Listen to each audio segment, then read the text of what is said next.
without insurance, do you know the out-of-pocket cost of a complete blood count test? No, ma'am, not immediately. Do you have a ballpark? I do not, ma'am. Okay, a CBC typically costs about $36. What about the out-of-pocket cost for a complete metabolic panel? Ma'am, I'd have to pass on that as well. You have any idea? You want to take a ballpark? I would say $75. Okay, 58. Getting closer. How about flu A? Ma'am, again, I would take a guess at about maybe 50. 43. This is like the Price is Right. Flu B? I would probably say 44. That's good.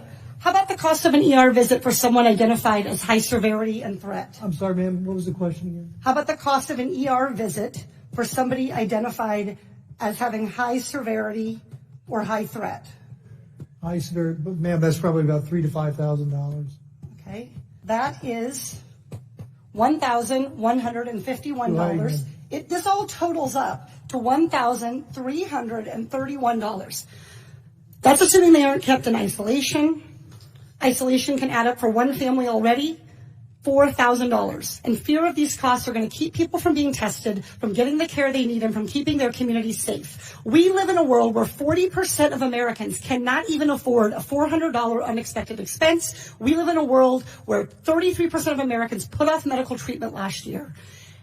And we have a $1,331 expense, conservatively, just for testing for the coronavirus.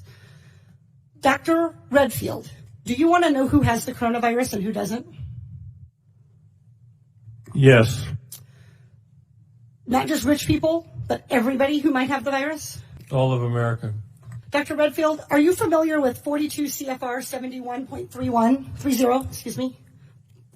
I literally communicated to your office last night and received confirmation that I was going to be asking you about 42 CFR 71.30.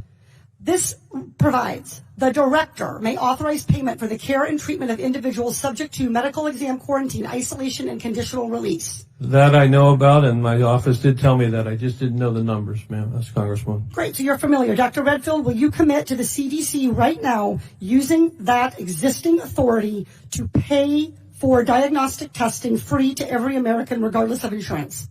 Well, I can say that we're going to do everything to make sure everybody can get the care they need. Reclaiming my time. Dr. Redfield, you have the existing authority. Will you commit right now to using the authority that you have vested in you under law that provides in a public health emergency for testing, treatment, exam, isolation without cost? Yes or no? What I'm going to say is I'm going to review it in detail with CDC and the department. Reclaiming my time. Dr. Redfield, respectfully, I wrote you this letter along with my colleagues, Rosa DeLaura and Lauren Underwood, Congressman Underwood and Congressman DeLaura. We wrote you this letter 1 week ago. We quoted that existing authority to you, and we laid out this problem. We asked for a response yesterday. The deadline and the time for delay has passed. Will you commit to invoking your existing authority under 42 CFR 71.30 to provide for coronavirus testing for every American regardless of insurance coverage? What I was trying to say is that CDC is working with HHS now to see how we operationalize that. Dr. Redfield,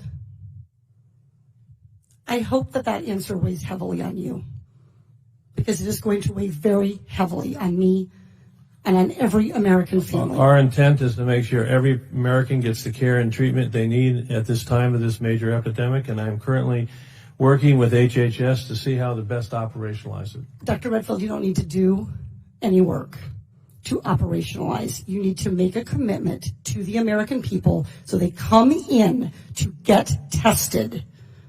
You can operationalize the payment structure tomorrow. I think you're an excellent questioner, so my answer is yes. Excellent. Everybody in America hear that. You are eligible to go get tested for coronavirus and have that covered regardless of insurance. Please, if you believe you have the illness, follow precautions. Call first. Do everything the CDC and Dr. Fauci, God bless you, for guiding Americans in this time. But do not let a lack of insurance worsen this crisis.